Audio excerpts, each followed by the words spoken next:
Everyone always said my sister and I were inseparable. Growing up, we shared clothes, secrets, and dreams. She was the wild one. I was the responsible one. People said we balanced each other out. What they didn't see was how much I gave up to keep that balance. I paid her tuition, covered her rent, fed her, and made sure she never had to feel the pressure I lived with every single day. I worked long hours, skipped vacations, turned down promotions, just so she could have a chance. And then one morning, I walked into work and found out I was being investigated for leaking company secrets. I hadn't done it, but someone had. Someone who lived in my apartment, ate my food, slept under my roof. Someone I trusted. What she didn't realize was that she had just made the biggest mistake of her life. Because I wasn't just her sister. I was the one keeping her world from falling apart. And once I stepped away, everything around her began to crumble. This is the story of how I lost everything and found myself. And how my sister learned the hard way that betrayal always has a price. My name is Lauren, and I'm 29 years old. For the past few years, I thought I was doing the right thing, working hard, saving money, and taking care of my little sister, Mia. After our parents retired and moved out of state, Mia stayed with me while she finished college. I didn't mind. She was my sister, and I loved her. Every month, I paid the rent, the electric bill, internet, groceries, you name it. I even covered her college tuition. Mia always said, "I'll pay you back one day," but I never pressured her.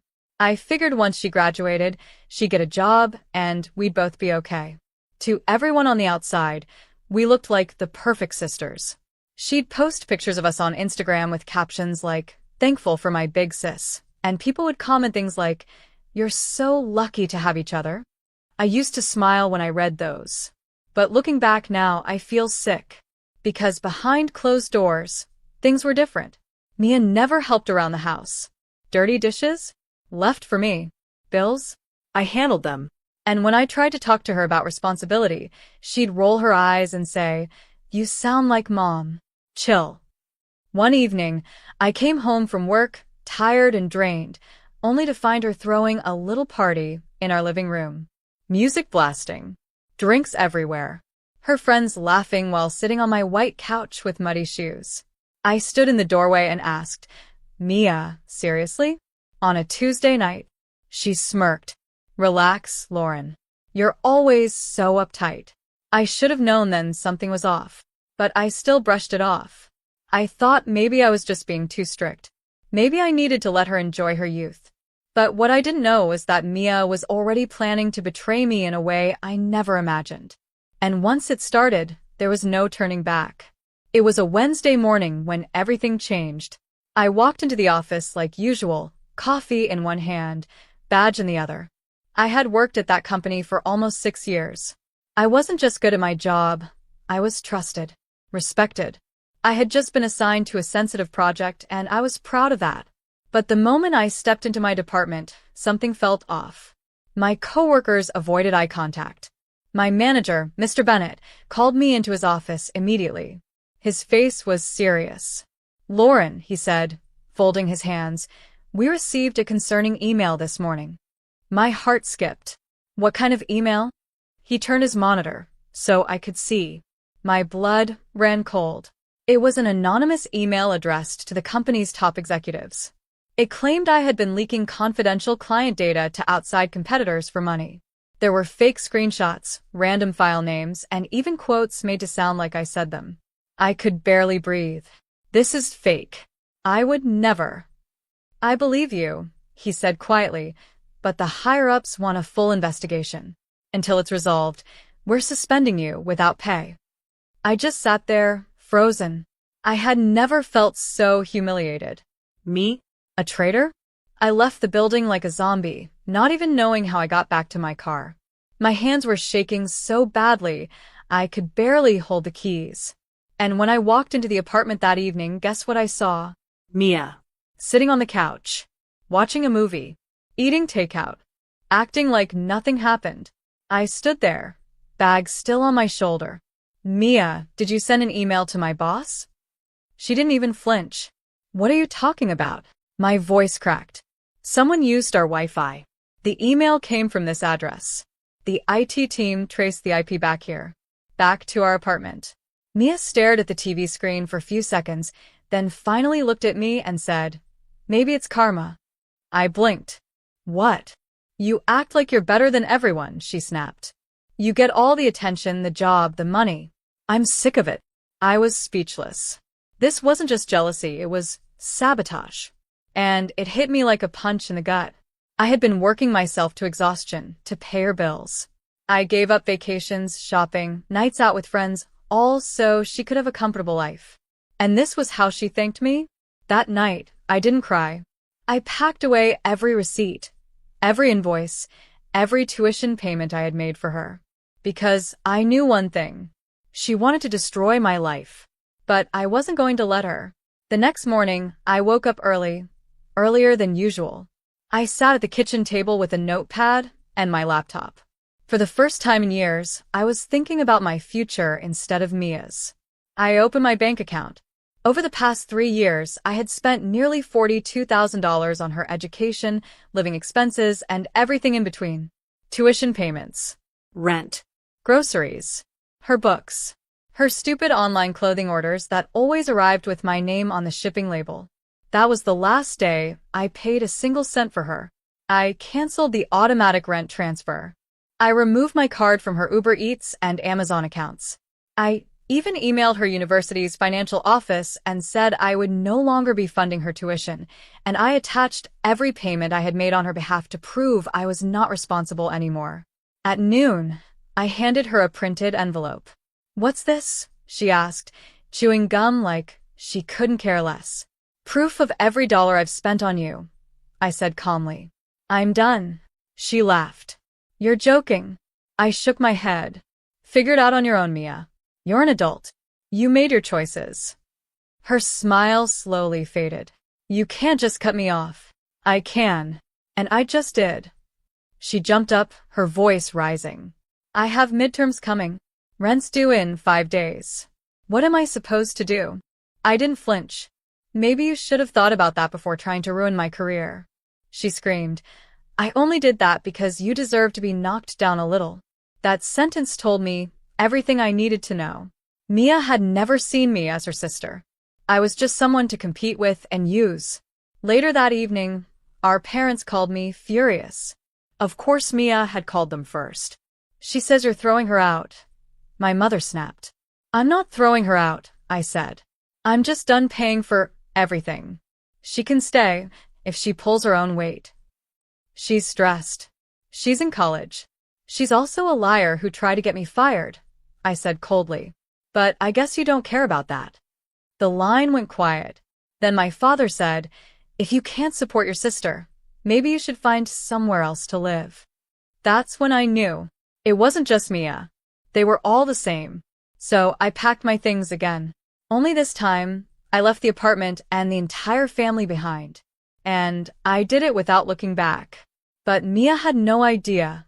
The worst was yet to come. For the first time in years, I slept peacefully. I rented a small 1-bedroom apartment on the other side of town, close to a local coffee shop where I'd just picked up a part-time consulting gig while I waited for the investigation at my old job to finish. Meanwhile, Mia's life was falling apart fast, and not because of anything I did. A week after I left, I got an email from the university's financial aid department. Apparently, Mia had missed her tuition deadline. Without the payment, she was dropped from all her classes. She sent me a message the same day. "How could you do this to me?" I didn't reply. A few days later, a friend of mine who worked at a law firm forwarded me something shocking. Mia had submitted a resume for an internship using my name and job experience. She hadn't just lied, she committed identity fraud. I called the company she applied to and confirmed they hadn't hired her, but I made sure they knew what she did. Quietly, without drama. I wasn't trying to ruin her life. I was just done letting her ruin mine. Then came the credit card debt. Mia had been using a joint card our parents added her to years ago. Without me paying the bills anymore, she maxed it out fast. Our parents called me again, this time angry about her credit score dropping. "Why didn't you warn us she was this irresponsible?" my dad snapped. I didn't hold back. Because every time I did, You told me I was being dramatic. Now you're the ones cleaning up her mess. But the final blow came when the university launched a plagiarism review on all her past assignments. See, years ago when she was applying for scholarships, I had written one of her essays for her. I was just trying to help back then. But someone at the university flagged similarities between that essay and a post on my old blog. Mia called me screaming. You set me up? I calmly said, no. You used work that wasn't yours. You got caught. Her scholarship was revoked. Her transcript was frozen. And for the first time, Mia was truly alone, with no job, no school, and no one to blame but herself. And me? I was just getting started. By now, I had rebuilt most of my peace. I was working freelance contracts online and slowly saving up again. I didn't talk to Mia, my parents, or anyone from that side of my life. But people kept reaching out. Old coworkers. Former classmates. Even a couple of my exes. They'd see my name pop up in a trending YouTube video. It was a short clip titled, "My Sister Tried to Ruin My Career, but I Was Funding Her Entire Life," uploaded by someone using a voiceover and animation style. The story? It was mine, word for word. I hadn't uploaded it, but someone out there clearly heard it through the grapevine. The views were skyrocketing. And the comments? Thousands of people were outraged on my behalf. That's when it hit me. If strangers were interested in my story, maybe it was time I told it myself. I started small. A personal blog. Then a video. No names, no faces. Just my voice, my story, and the truth. Within a month, my first video hit 500,000 views. I gained a community of people, mostly women, who had gone through similar betrayals. My channel grew. Brands reached out, and I got invited to speak at an online women's leadership event. But as my life was rising, Mia's was sinking faster than ever. She applied to a dozen companies. None called back. Why? Because I had quietly reported all the places where she used my name and experience on her resume. I didn't need to ruin her chances. I just made sure no one hired her based on a lie. Then came the final move. I mailed a single envelope to our parents' house. Inside were copies of every tuition payment I made for Mia, screenshots of the fake job applications she submitted in my name, a letter, short and cold. You took her side. You let her destroy my career. This is what she did.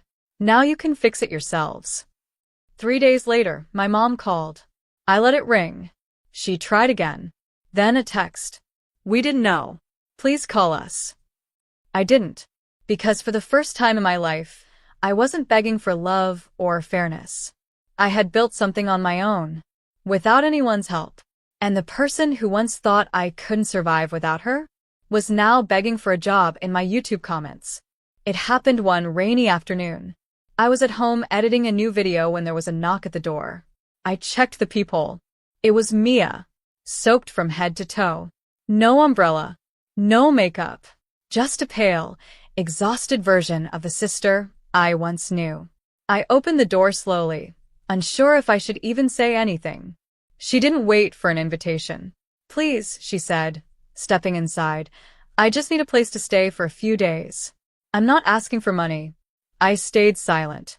She dropped her bag on the floor and sat down on my couch like it was still hers. I lost everything, Lauren. School, friends, internships.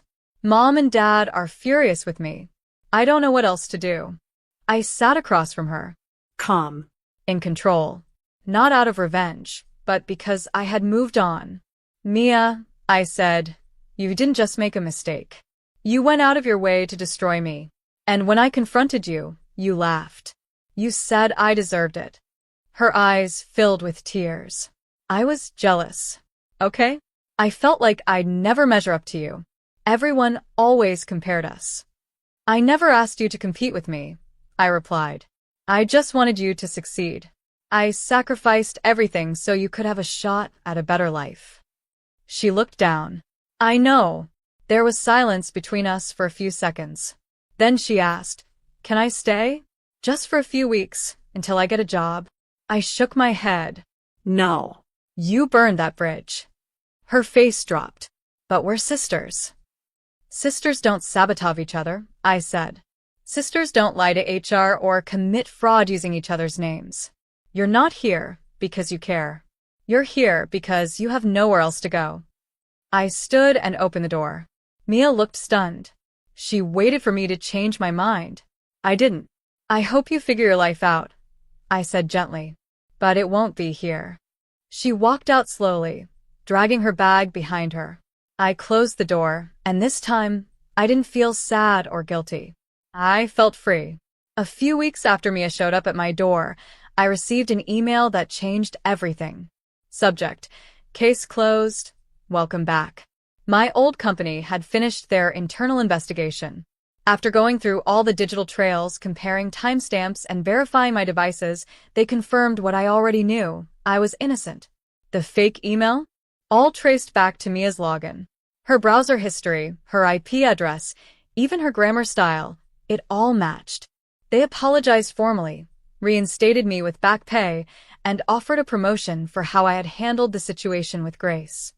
I politely declined, because by then, I didn't want the old job anymore. Something had changed in me. Something deep. I had built a new life, one where my value wasn't based on pleasing others or keeping quiet. My YouTube channel had grown beyond anything I imagined. People tuned in for more than just my story. They came for my voice, my insights, and the sense of strength they felt when they heard I had survived the unthinkable. I turned my blog into a full-time income. I was even invited to speak at a women's empowerment panel downtown. For the first time, I wore a blazer I bought with my own money, not out of guilt or sacrifice, but because I had earned it. Mia? Last I heard, she was living with a distant cousin and working a retail job she hated. Our parents stopped calling. Maybe they were embarrassed. Maybe they finally realized I wasn't the villain after all. But I didn't need their approval anymore.